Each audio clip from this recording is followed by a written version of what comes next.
오늘 우리에게 주신 하나님의 말씀은 창세기 25장 21절에서 34절까지 말씀입니다. 이삭이 그의 아내가 임신하지 못함으로 그를 위하여 여호와께 간구하매 여호와께서 그의 간구를 들으셨으므로 그의 아내 리브가가 임신하였더니 그 아들들이 그의 태 속에서 서로 싸운지라. 그가 이르되 이럴 경우에는 내가 어찌할꼬 하고 가서 여호와께 묻자온대 여호와께서 그에게 이르시되 두 국민이 내 태중에 있구나. 두 민족이 내 복중에서부터 나누리이라. 이 족속이 저 족속보다 강하겠고 큰 자가 어린 자를 섬기리라 하셨더라. 그 해산 기한이 찬즉 태에 쌍둥이가 있었는데 먼저 나온 자는 붉고 전신이 터록 같아서 이름을 에서라 하였고 후에 나온 아후는 손으로 에서의 발꿈치를 잡았으므로 그 이름을 야곱이라 하였으며 리브가가 그들을 낳을 때에 이삭이 60세였더라. 그 아이들이 장성함에 에서는 익숙한 사냥꾼이므로 들사람이 되고 야곱은 조용한 사람이었으므로 장막에 거주하니 이삭은 에서가 사냥한 고기를 좋아하므로 그를 사랑하고 리브가는 야곱을 사랑하였더라. 야곱이 죽을 쑤었더니 에서가 들에서 돌아와서 심히 피곤하여 야곱에게 이르되 내가 피곤하니 그 붉은 것을 내가 먹게 하라 한지라. 그러므로 에서의 별명은 에돔이더라. 야곱이 이르되 형이 장자의 명분을 오늘 내게 팔라. 에서가 이르되 내가 죽게 되었으니 이 장자의 명분이 내게 무엇이 유익하리요. 야곱이 이르되 오늘 내게 맹세하라. 에서가 맹세하고 장자의 명분을 야곱에게 판지라. 야곱이 떡과 팥죽을 에서에게 주매 에서가 먹며 마시고 일어나 갔으니 에서가 장자의 명분을 가볍게 여김이었더라. 아멘. 오늘은 주님께서 대답하셨습니다. 주님께서 대답하셨습니다 라는 제목을 가지고 창세기 25장 21절에서 34절까지 말씀을 함께 나누고자 합니다. 우리 민족은 한민족이라고 하죠. 우리 민족은 고대로부터 이제 현재까지 이 복 받는 걸 참 좋아하는 그러한 기질을 갖고 있습니다. 우리 고대사에 이 문자가 기록된 때서부터 시작해서 새해가 시작되면 항상 함께 모여서 서로를 축복하고 기뻐하며 잔치를 벌였다고 합니다. 그러면서 서로의 복을 빌어줬다고 하는데 우리가 보통 새해 시작하면 새해 복 많이 받으세요 라고 인사를 하죠. 그 인사가 언제부터 됐는지는 모르겠지만 하여간 우리 민족은 이 복이라고 하는 것을 받는 것을 매우 기뻐하는 그러한 민족이다라는 것을 알게 됩니다. 받아도 그냥 받는 것이 아니라 많이 받아야지 만족하며 흡족해합니다. 그렇기 때문에 새해 복 받으세요라고 보다는 새해 복 많이 받으세요라고 해서 복과 많이를 동시에 강조합니다. 이 축복하는 마음으로 축복한다고 했을 때에 이 축복하는 사람이 내가 축복한다고 해서 받는 불이익이 전혀 없기 때문에 이 복이라고 하는 것은 서로 기쁨을 보면서 빌어줍니다. 이 축복, 복을 빌다, 전해주다 라고 하는 이 단어는 우리가 매우 좋아하면서 동시에 받는 것도 좋아합니다. 근데 제가 매 새해마다 새해 복 많이 받으세요, 새해 복 많이 받으세요, 심지어는 2월이 됐는데도 작년에 만났고 올해 처음 만나게 되면 이렇게 인사를 합니다. 늦었지만 새해 복 많이 받으세요. 이 복이라고 하는 것을 간절히 소망할 때에 여러분 한번 생각해 보셨어요? 내가 저 사람을 축복해 주는데 내가 축복해 줄 때 저 사람이 복을 받을까? 정말 받을 수 있을까? 알지 못합니다. 복을 받을 수도 있고요, 받지 않을 수도 있어요. 그런데 이거를 반대로 생각을 하면 누군가가 나를 향해서 새해 복 많이 받으세요, 올해 건강하세요, 하고자 하는 많은 일들이 잘 되세요라고 인사를 하면 어떻습니까? 기분이 좋습니다. 그것만으로도 내가 정말 복을 받는 것 같은 느낌을 받게 되는 거죠. 복 받는데 싫어할 사람이 이 세상에 어디 있겠습니까? 우리 민족 착 복 받는 거를 좋아하며 서로에게 복 주는 것을 좋아하는 민족입니다. 그런데 왜 그랬을까라는 걸 또 한번 생각을 해볼 때는 우리 민족은 참 여러 고난과 고통을 많이 안고 온 민족이에요. 그렇기 때문에 왕으로부터 보호받을 수 없고 사회적으로 힘을 갖고 있었던 어떠한 영향력이 있는 귀족들로부터 보호를 받기보다는 항상 하늘을 바라보면서 자연재해나 아니면 많은 어떠한 어려움 속을 견뎌내며 이겨와야 됐기 때문에, 그렇기 때문에 우리는 또 복이라는 것이 정말 민족의 안에 있어야 될지도 모릅니다. 우리는 한이 있다라고 하잖아요. 한. 그 한을 풀 수 있는 힘이 어디서부터 나옵니까? 사람으로부터 나오지는 않거든요. 이 복이라는 걸 그러기 때문에 매우 바랍니다. 이 복의 특징은 무엇이 있냐면 그 힘이 외부로부터 온다라는 것입니다. 이게 첫 번째 특징입니다.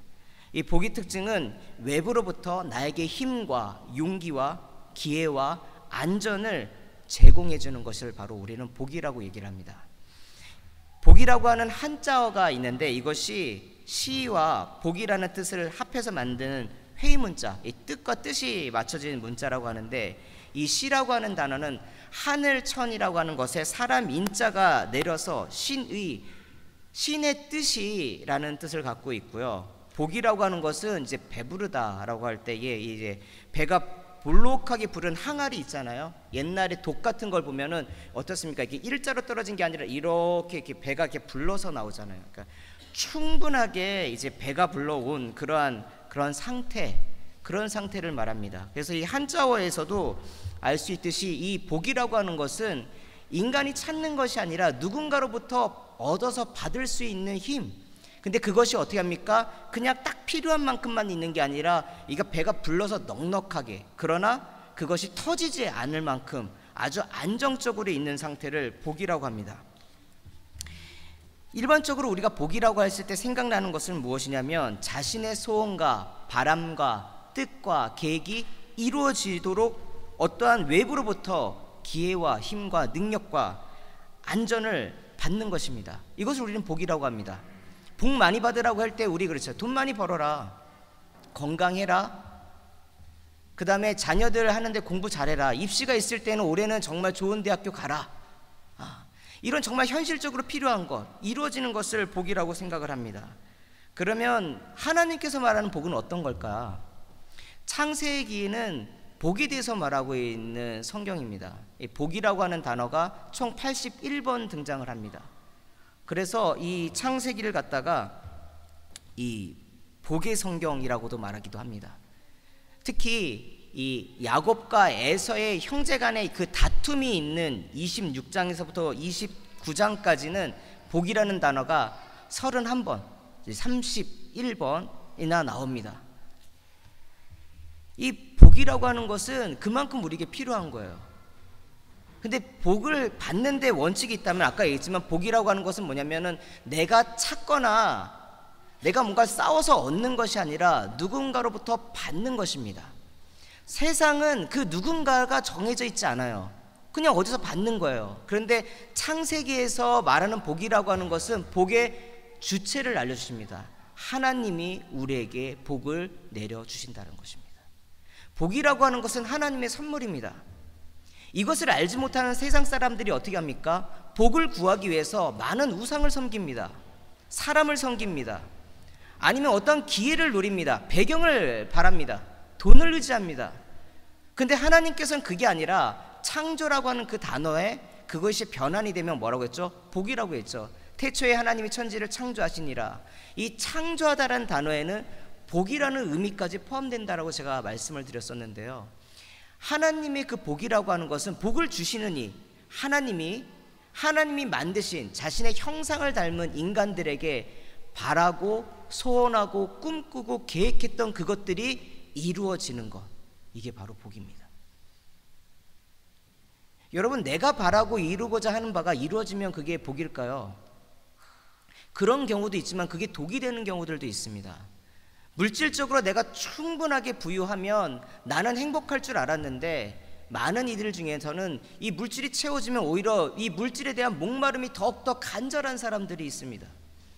내 자녀가 잘 되면 내가 만족스럽고 다른 사람들 앞에서 자랑할 수 있을 것 같은데 가면 갈수록 경쟁해야 되는 내 자녀들의 모습을 보면서 힘들어하고 어려워하는 경우들도 봅니다. 내가 집을 갖게 되면 행복할 줄 알았는데 지금 갖고 있는 집보다 더 넓은 집, 더 편한 집을 구하는 것이 사람의 마음입니다. 그렇기 때문에 이 복이라고 하는 주체를 하나님으로부터 오는 선물이라는 것을 잊고 내가 뭔가 싸워서 쟁취해야 되고 찾아서 발견해야 된다라고 생각하는 사람은 평생에 평안한 복을 누릴 수가 없게 됩니다. 복의 원칙은 있다면 바로 이것입니다. 하나님께서 복을 내려주신다는 것입니다. 이것을 잊고 살아가는 사람들이 많이 있습니다. 오늘 야곱과 에서가 다툼하는 본문이 나옵니다. 그것은 뭐냐면 장자권 갖고 싸우죠. 복을 간절히 원합니다, 야곱은. 근데 야곱에게 잘못된 방법이 있는데 그것은 무엇이냐면 그것을 자신이 찾고 싸워서 이기려고 한다는 거예요. 그래서 얻어내려고 한다는 것입니다. 그는 하나님에 대해서 들었어요. 그런데 하나님을 온전히 아직 알지 못합니다. 그래서 어떻게 하면 복은 간절히 원하는데 어떻게 내가 싸워서 이기면, 내 형을 이기면 형이 갖고 있는 그 복을 내가 뺏어서 가질 수 있을 거라고 생각을 합니다. 지극히 사람의 생각이죠. 근데 이거를 한번 생각해 보겠습니다. 저희가 자녀가 둘이 있습니다. 제가 자녀들에게 주려고 선물을 샀어요. 2개를 샀습니다. 사고 이렇게 있는데 자녀들이 그 선물을 보고 서로 그 선물 2개 다 가지려고 둘이 싸워요. 가정을 합니다. 가정이에요. 그런 일은 없습니다. 만약에 그렇게 싸웠어요. 싸워서 누군가가 한 사람이 이겼어. 이기면은 아빠, 내가 이겼으니까 아빠가 준비한 선물 다 내놔. 그러면 아빠는 어떻게 할까요? 그 선물 다 줄까요? 아니죠. 정상적인 부모라면, 좋은 아빠라면 그렇게 하지 않겠죠. 오히려 선물 2개 준비했던 것들 중에 아무것도 주지 않을 겁니다. 우리가 복을 생각할 때 이럴 때가 있어요. 내가 뭔가 찾고 바라고 간절히 싸워서 하나님께로 받은 어떤 보상, 아니면 내가 빼어서 쟁취하는 것. 근데 하나님은 그렇게 복을 주지 않거든요. 왜? 하나님은 복은 선물이니까. 헤세드라고 하는 것은 여러 의미로 들리는데 우리 은혜라고도 하기도 하고 사랑으로 표현되기도 하고 하지만 이게 관계 속에서 나오는 거거든요. 하나님의 헤세드, 하나님이 우리를 아버지라고 하잖아요. 아버지 하나님이실 때 아버지는 자녀들에게 어떻게 줍니까? 조건을 가지고 선물을 주지 않아요. 그 아이가 필요하니까 선물을 준비하는 거고 그 아이를 위해서 그 선물을 줍니다. 딸이 있고 아들이 있어요. 기질이 다릅니다. 좋아하는 것도 달라요. 연령도 분명 다르고 성별도 다릅니다. 그렇기 때문에 딸을 위한 선물이 아들에게 필요한 것은 아니고요, 아들을 위한 선물이 딸에게 필요한 법은 아닙니다. 근데 자녀들은 욕심 부리게 되면 어떻게 합니까? 남에게서 더 커 보여요. 누나께 더 커 보이고요, 동생께 더 커 보입니다. 저걸 가지면 내가 행복해야 할 거라고 생각을 합니다. 그렇기 때문에 뭐에 빠져요? 하나님이 나에게 필요한 것을 주시는 분이라는 것을 잊어버리게 됩니다.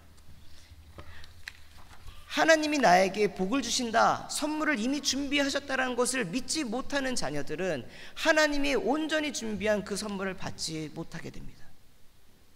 우리는 구합니다. 근데 구하는 것으로 끝나지 하나님께서 나에게 무엇을 준비했는가, 어떠한 마음을 준비했는가, 이거에 대해서 관심을 갖지 못할 때가 있어요. 아까 창세기 말하는 복이라고 하는 것은 무엇이라고 했냐면 하나님이 우리를 만드실 때에 우리를 향한 기대감, 계획, 꿈, 그 소원이 이루어질 수 있도록 하는 것이라고 말했습니다. 우리는 바라고 소원하는 것을 인간의 힘으로는 누릴 수가 없어요. 그렇기 때문에 복이라고 하는 것을 왜 구합니까? 사람으로부터 찾을 수 있는 것이라면 우리는 복을 찾지 않아요. 구하지 않습니다. 사람으로부터 받지 못하는 거니까 우리는 우상에게도 절하고 해에게도 선하고 나무에게도 절하는 거예요. 왜? 우리로부터 나올 수 없는 것이라는 것을 본능적으로 알고 있기 때문에. 그런데 우리가 거기서 하나 더, 나를 지으신 이, 창조하신 이가 복을 준다라는 그 사실을 잊어버리게 되면 복을 받지 못하게 된다는 것입니다. 이게 가장 첫 번째 원리입니다.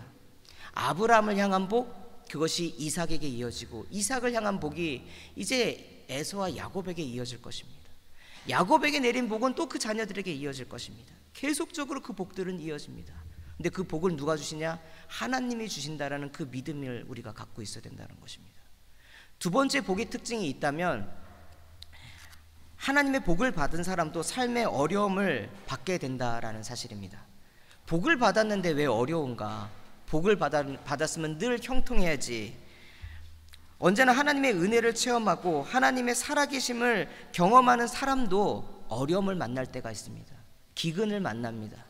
오늘 본문 그 다음에 26장에 이삭이 기근을 만났다라는 본문이 나오고, 아브라함이 살았던 시대에도 기근을 만납니다.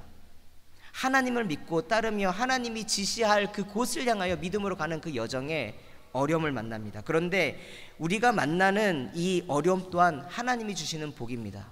왜냐하면 우리는 그 어려움을 통하여 복을 주시는 하나님이라는 분을 진정으로 만날 수 있기 때문에 그렇습니다. 21절 말씀입니다. 이삭이 그의 아내가 임신하지 못하므로 그를 위하여 여호와께 간구하매 여호와께서 그의 간구를 들으셨으므로 그의 아내 리브가가 임신하였더니, 21절을 보면 이 축복의 가정을 이룬 이삭과 리브가의 그 가정에도 문제가 있습니다. 이삭이 40세에 결혼을 했습니다. 그리고 오늘 본문을 보면 60세에 아이를 가졌다고 합니다. 20년 동안 아이가 없었어요. 저는 결혼을 하면 아이는 그냥 자연히 생기는 거라고 생각을 했는데 그런 게 아니다라는 것을 살면서 많이 경험하게 되었습니다. 20대까지만 해도 결혼을 하면, 젊어서 결혼하면 자연히 그냥 몇 년 안에 아이가 생기고 그 아이는 자라서 건강해지고 공부도 잘하게 되고 아니면 운동을 하고 자기의 받은 달란트대로 잘 살 거야. 우리 어른들이 이러잖아요. 지 먹을 것은 지가 갖고 태어난다고. 젊은 사람이지만 저는 그 말이 참 좋더라고요. 지 먹을 것은 지가 갖고 태어난다. 그러니까 내가 먹을 것은 하나님께서 나에게 이미 허락해 주셨다라는 생각이 들어서 저는 참 그 말을 참 좋아하는데 저는 그렇게 생각을 했어요. 그런데 보다 보니까 목회자다 보니 수많은 가정들을 만나게 되고 부부들을 보게 되면 자녀를 갖고 싶어도 갖지 못하는 가정들이 많이 있어요. 그 탤런트 중에 어느 한 가정인데요, 이름을 낼 수 없는데 그 가정이 거의 한 10년 동안 자녀를 못 가졌어요. 갔다가 유산을 하고 가전대 유산을 했어요. 정말 아름다우셔요. 그 여자분께서 너무 갖고 싶은데, 근데 어느 날 텔레비전을 보는데 아기를 낳아서 아기를 다른 곳에 막 이렇게 버려두는 뉴스들, 그 다음에 그 아기가 해외로 입양되는 뉴스들을 이렇게 보면서 가슴이 너무 아픈 거야. 그다음 막 울었대요. 난 그렇게 아기를 갖고 싶은데 그 아기 나한테 주시면 내가 잘 키울 수 있는데 하나님 왜 저 사람들한테는 준대 왜 나한테는 안 주시냐고 너무 속상해서 울었다고 합니다. 너무 속상해서. 이 가정에도 그랬어요. 이삭이 한 몇 년까지는 기다렸겠죠. 결혼했으니까 애가 생길 거야. 그런데 몇 년이 지나도 생기지 않는 거예요. 다른 가정들 다 있는데 내 종들도 이 쌍의 해가지고 결혼하면 자녀들이 생기는데 왜 내 가정에는 이 아이가 생기지 않을까? 그때 알게 됩니다. 내가 하나님께 기도를 해야 되는구나. 어려움 순간에 이 이삭이라는 사람은 부족함을 모르고 자란 사람이에요. 아버지가 믿음의 사람입니다. 그렇기 때문에 이삭이라는 사람도 특별하게 뭔가 훈련받는 것이 아니라 아버지가 하나님의 훈련을 받는 가정 속에서 같이 훈련을 받아가며 신앙이 자란 사람이에요. 아버지가 부자였어요. 날이 가면 갈수록 재산이 늘어납니다. 집의 군대들도요 강해져요. 날이 가면 갈수록. 그렇기 때문에 아버지가 자기에게 준 그 유산들 온전히 다 받았습니다. 부족할 것이 없어요. 그런데 어떻게 됩니까? 그 부족함이 없는 사람도 뭐예요? 하나님의 도움이 필요한 순간을 만난다라는 거예요. 하나님 아니면 할 수가 없습니다. 여러분, 인생에서 만날 때 내가 시련과 고난과 고통, 왜 나에게 이런 것이 있습니까? 라고 할 때요, 이런 것을 통하여 하나님께 나아가서 질문할 수 있는 사람은요, 복받은 사람이에요. 모든 사람이 자신의 삶 가운데 어려움을 만날 때에 그것을 하나님께 나아가서 묻고 기도하는 것 결코 아닙니다. 새벽에 새벽 예배가 있고 금요일날 예배가 있고 주일날 예배가 있습니다. 그런데 목사로서 가끔 가슴이 철렁할 때가 있어요. 언제냐면 새벽 예배에 전혀 나오시지 않은 분이 갑자기 새벽 예배에 나와가지고 저 구석에 가서 막 흐느적거리면서 울 때 갑자기 무슨 일이 있는가 막 놀라는 거야. 무슨 큰 일이 생겨가지고 갑자기 예배에 나오라고 해도 나오시지 않던 분이 나와가지고 저 구석에서 막 흐느적거리면서 우는지. 금요 예배 안 나오시던 분이 갑자기 금요 예배 나와가지고 막 열심히 기도할 때 또 무슨 기도 제목이 생겨서 그런지 막 걱정부터 돼요. 이게 이 자리 가면 그래요. 이게 부목사 시절에도 그랬는데 담임 되니까 더 그래요. 누가 아프다고 하면은 막 이게 막 그러고 마음이 그러고 그런 마음이 듭니다. 그런데 그렇게 해서 하나님을 만날 수 있다라는 것이 참으로 복인데 여기서 두 가지로 나눕니다. 하나님께 나아가서 기도할 때에 하나님께서 그 문제를 해결해 주셔요. 만나 주셔요. 시간이 걸릴지라도 들어주시는 것이 응답일 수도 있고 기다리게 하는 것이 응답일 수도 있고 때로는 그것을 거절시켜서 다른 길로 인도하는 것이 응답일 수도 있습니다. 근데 중요한 것은 기도를 통해서 하나님이 나의 삶 가운데 남겨놓으신 그 기적의 흔적을 보게 됩니다. 기도하는 사람만이. 근데 그 기도를 통해서 어떻게 나눠지냐면 어떤 사람은 하나님을 만났기 때문에 평안을 갖게 됩니다. 어떠한 순간에 내 평생에 가는 길 늘 순탄하고 늘 잔잔한 강 같지만 거센 풍파가 몰아쳐서 그것이 인다 할지라도 나의 영혼은 평안합니다. 평안을 구하는 사람으로 됩니다. 근데 어떤 사람은 어떻게 되냐면 기도 제목이 딱 응답되는 그 순간에 편안함을 유지합니다. 하나님이 주시는 평안함, 진정한 복으로 나아간 것이 아니라 그 문제 해결됐어요. 끝! 다시 옛날의 삶으로 돌아갑니다. 편안한 거예요. 나의 고민이 없어요.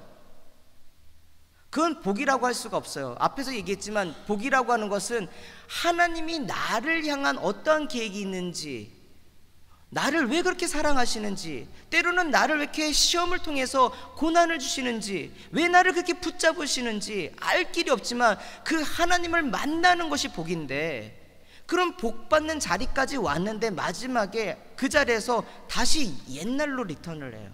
하나님의 자리로 리턴을 해야 되는데 옛날로 리턴을 하는 그런 사람들이 있어요. 근데 이삭의 경우는 어떻습니까? 이삭의 경우는 하나님께 기도했어요. 애가 가졌으면 문제가 해결된 줄 알았는데 그게 아니야. 오늘 우리가 읽은 한글 성경에는 대명사가 이 남성 대명사로 되어 있는데요, 태중에서 막 싸우니까 기도한 사람은 리브가입니다. 리브가가 기도를 해요. 애까지 저는 감사한데 이 애들이 너무 싸워가지고 엄마가 너무 고통스러운 거예요. 쌍둥이가 서로 싸우면, 저는 이제 남자라서 이제 임신을 안 해봤지만 이 아기를 가지신 부모님들은 한 명만 가져도 힘드시잖아요. 근데 그 둘이 막 서로 싸우면 얼마나 힘들겠어요. 너무 고민이 되니까 하나님께 기도를 했어요. 기도를 했더니 하나님께서 그 두 민족을 이루겠다라고 하는 축복의 말씀을 주시고 작은 자가 큰 자가 작은 자를 섬기게 될 것이라고 하는 예언의 말씀도 주셨습니다. 주님께서 대답하셨습니다. 주님께서, 여호와께서 말씀하셨다는 건 주님께서 대답하셨습니다. 오늘 그래서 제가 설교 제목을 주님께서 대답하셨습니다라고 한 거예요. 우리가 기도할 때에 하나님께서는 우리에게 대답해 주십니다. 말씀해 주세요. 근데 그 말씀을 우리는 기억해야 되는데 불행히도 이삭과 리브가는 있습니다. 잊어버려요. 그리고 나오는 행동이 있습니다. 그것은 무엇이냐면 우리 말씀을 읽겠는데요.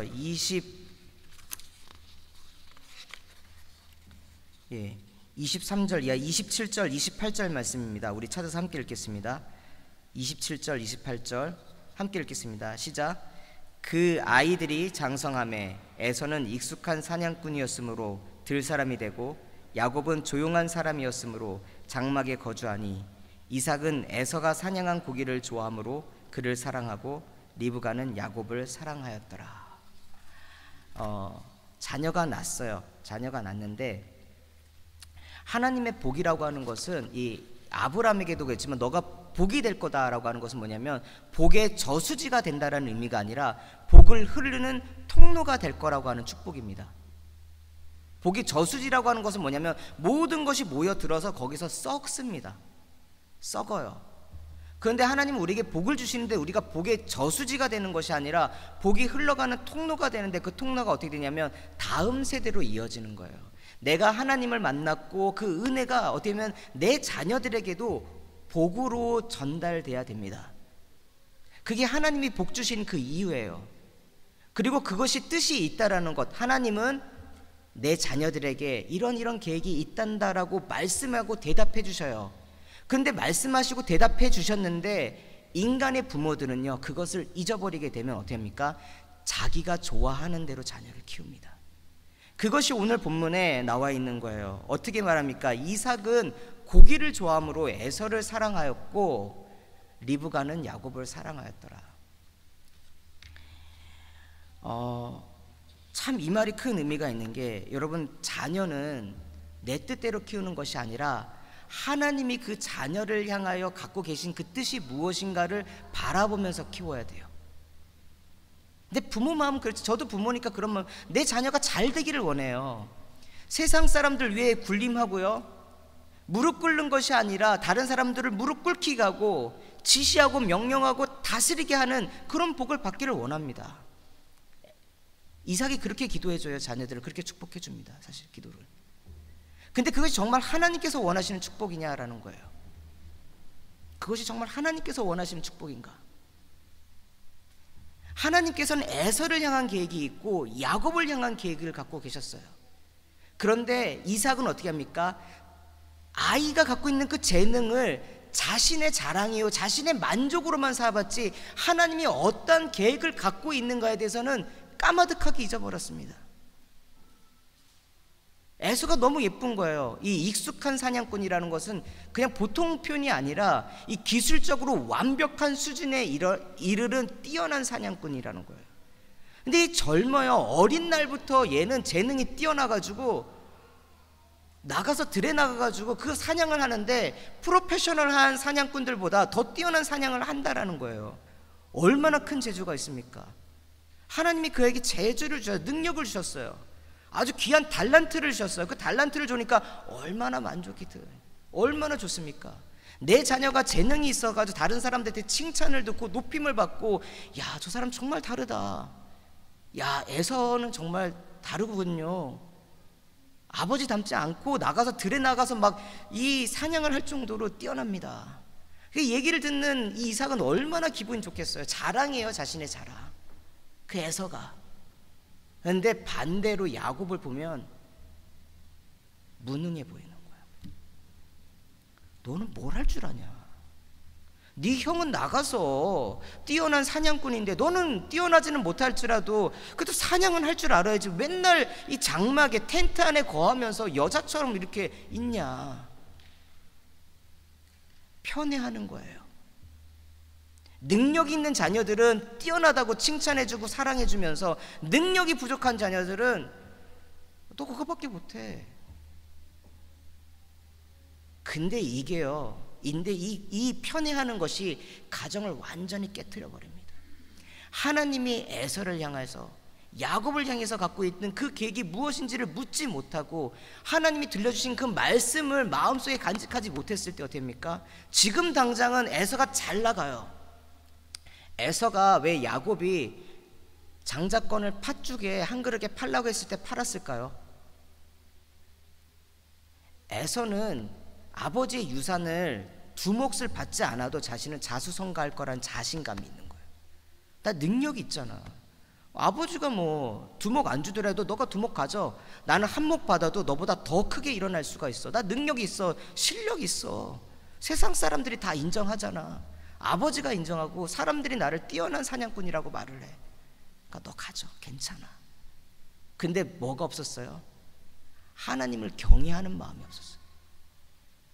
에서에게 가장 심각한 것은 뭐냐면 기술도 있고 능력도 있고 뛰어나요. 그런데 하나님을 경외함이 이 자녀에게 너무 교만한 거예요. 내가 실력이 있잖아. 칭찬을 듣다 보니까. 반대로 야곱은 어떻게 됩니까? 열등감의 사람이 되어버렸어요. 하나님께서 내 자녀를 향한 그 계획과 마음을 간직하면서 기도해 주지 못할 때 우리가 어떻게 됩니까? 내 자녀가 그렇게 망가지는지를 모르면서 그렇게 해요. 아이고 예쁘다. 그런 순간에 우리도 모르게 내 자녀가 망가집니다. 내가 원하고 내가 하고 내가 만족스러운 것을 가는 그 자녀를 원하는 게 아니라 무엇을 구해야 돼요? 하나님께서 나에게 어떻게 말씀하셨는가? 내 자녀를 향한 하나님의 계획이 무엇일까? 이것을 고민하면서 자녀를 키울 때에 자녀가 갑니다. 다만 야곱과 에사의 차이가 뭐냐면 이 부모의 차이만 있는 것이 아니에요. 우리 젊은 청년이나 우리 청소년들 잘 알아야 될 게 뭐냐면 부모가 신포도를 먹었다고 해서 내 이가 신 게 아니에요. 내 이가 신 것은 내가 신포도를 먹었다라는 거예요. 내 죄라는 거예요. 결국 하나님이 어떠한 분인지 가르쳐주고 알려주는 것 이삭이 했어요. 했으니까 야곱은 항상 자신의 능력이 부족하니까 나는 하나님의 복이라도 받아야 되는 사람이구나, 내 능력으로는 이 세상을, 이 형을 이겨낼 수 있는 힘이 없기 때문에 하나님의 복을 받아야 된다는 것을 듣고 배운 거예요. 안 거예요. 야곱은 그렇기 때문에 열등감이 있고 능력이 부족하지만 어떻게 됩니까? 하나님을 붙잡는 자리 가운데 갔어요. 여러분들 그래야 돼요. 내 부모가 준 것이 없다, 그거 소용없어요. 내 부모가 여러분들을 위해서, 제가 제 아이들을 위해서 기도해 줄 수 있어요. 근데 제가 기도해 줬다고 제 아이들이 구원받는 거 아니에요. 제가 제 부모님을 위하여 열심을 다하여 금식하면서 기도한다고 해서 제 부모님이 구원받는 거 아니에요. 반대로 제 부모님이 저를 위하여 금식하면서 기도한다고 해서 제가 구원받는 거 아니에요. 그거는 각자의 몫이에요. 다만 해줄 수 있는 것이 있다면 예수님 앞으로까지는 데리고 올 수 있어요. 초대할 수 있어요. 거기까지는 해야 되는 거예요. 거기까지는 부모가. 근데 그것을 거기 내가 무엇을 해야 되는 사람인가를 놓쳐버리게 되면 하나님의 복이 내 자녀에게 임해야 되는데, 그 복이라는 것을 돈과 권력과 명예와 인기와 외모와 뭐 이런 세상적인 것으로만 내 자녀들에게 구한다고요. 하나님 주시옵소서, 내 자녀에게 이것을 주시옵소서. 근데 하나님은 우리에게 이럴 수 있어요. 내가 너에게 말했잖아. 내 자녀에게 너에게 원하는 계획이 있다고, 나의 계획이 있다고, 하나님의 계획이 있고 하나님의 뜻이 있다고. 근데 왜 너 얘기만 자꾸 하는 거니? 너 얘기만.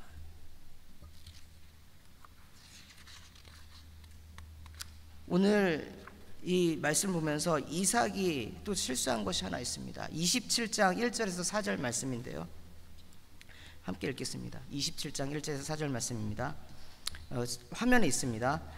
이삭이 나이가 많아 눈이 어두워 잘 보지 못하더니 맏아들 에서를 불러 이르되 내 아들아 하매, 그가 이르되 내가 여기 있나이다 하니, 이삭이 이르되 내가 이제 늙어 어느 날 죽을는지 알지 못하니, 그런즉 내 기구 곧 화살통과 활을 가지고 들에 가서 나를 위하여 사냥하여 내가 즐기는 별미를 만들어 내게 가져와서 먹게 하여 내가 죽기 전에 내 마음껏 내게 축복하게 하라. 여러분, 우리가 그냥 지나갈 수 있는 본문인데요, 결코 그렇지 않아요. 에서는요, 이삭은 에서를 축복하겠다고 하면서 부릅니다. 부르는데 뭐예요? 자신이 먹고 싶은 음식이 먹고 싶어서 불러요. 자신의 만족을 채우기 위해서 축복하는 그것마저도 이용합니다. 내가 너한테 축복해 줄게. 그런데 내 만족 좀 채워줘. 너무 이기적인 거예요, 부모의 모습이. 그러니 어떻게 됩니까? 이게 누구 잘못이에요? 이 사건을 통해서 이제 완전히 에서와 야곱이 완전 극으로 찢어지거든요. 이삭이 그러고 싶었겠어요? 그렇지 않았어요. 더군다나 이삭이 잘못한 건 뭐냐면, 에서를 너무나도 편했기 때문에 자신이 속는 줄도 모르고 야곱을 축복할 때에 남겨진 아들 야곱을 위해서 축복할 것을 하나도 남겨놓지 않았습니다. 자기 꾀에 자기가 넘어갔어요. 자기 만족 채우려다가 자신이 오히려 그 꾀에 넘어가서 빠졌습니다. 하나님께서는 이런 어리석음을 갖지 말라고 오늘 우리에게 이 이삭의 이야기를 주시는 거예요. 너희가 어떤 부모가 될래? 자녀들을 어떻게 키울래? 너의 만족을 위해서, 너의 자랑이 되기 위해서 자녀를 키울래? 아니면 내가 너의 자녀를 향한 갖고 있는 그 계획과 뜻을 이루기 위하여 너가 도와주는 헬퍼가 될래? 저는 저와 여러분들이 그 후자가 되기를 원합니다. 하나님이 저와 여러분에게 주신 그 복, 그것이 저수지로 끝나는 것이 아니라 흘러서 내 다음 세대들 자녀들에게도 이어질 수 있도록, 그 다음 세대에도 이어질 수 있도록 그것을 위하여 기도하며 간구할 수 있는, 그러기 위해서 복 있는 사람은 어떻습니까? 시편 1편 1절과 2절 말씀입니다. 우리 함께 읽도록 하겠습니다. 시편 1편 1절과 2절 잘 아는 말씀이지만 우리 같이 읽겠습니다. 복 있는 사람은 악인의 꾀를 따르지 아니하며 죄인들의 길에 서지 아니하며 오만한 자들의 자리에 앉지 오직 여호와의 율법을 즐거워하여 그의 율법을 주야로 묵상하는 자로다. 만약에 리브가와 이삭이 태중에 있었을 때 하나님 주셨던 그 말씀을 묵상하고 기억하고 자녀들을 축복하며 길렀다면, 이 복과 복의 전쟁인데 결국 복과 복의 전쟁 속에서 이들은 아무런 복도 받지 못했어요. 이 야곱이 언제 복을 받습니까? 야복강에서 형 에서를 다시 만나는 그 순간에, 자신이 모든 것 다 잃었다고 하는 그 순간에 아무것도 내게 없습니다라고 하나님 앞에 눈물을 흘리면서 기도할 때, 호세아서 12장에 보면 그렇게 나와요. 이겼다 하는 그 순간에, 무릎 꿇고선 나에게 복 달라고 하는 그 순간에 너의 이름을 이스라엘이라 하라. 하나님이 야곱에게 주고 싶었던 복이 그제서야 들어갑니다. 그제서야. 남의 복 갖고 살아간다라고 축복받는 게 아니에요. 세상 사람들이 성공한 그 복을 내 자녀가 받는다고 해서 그게 내 자녀의 복이 결코 아니에요. 야곱을 향한 하나님의 복이 있었다고요. 이스라엘이라고 하는 그 복이 오늘 하나님이 우리 자녀들에게 보이시는 그 복으로 우리가 그렇게 바라보며 키울 수 있는 그런 부모가 되었으면 좋겠어요. 말씀을 마치면서 제가 한 분을 소개하려고 합니다. 그분은 무엇이냐면, 오늘 이제 결단의 찬양 때 부를 그의 생각을 지은 작사 작곡가 조준모 교수님입니다. 조준모 교수님이 캐나다 토론토에서 찬양 사역을 마치고 비행기를 타고 귀국하면서 자신이 이제 아이가 생겼어요. 그 이름이 요엘이었습니다.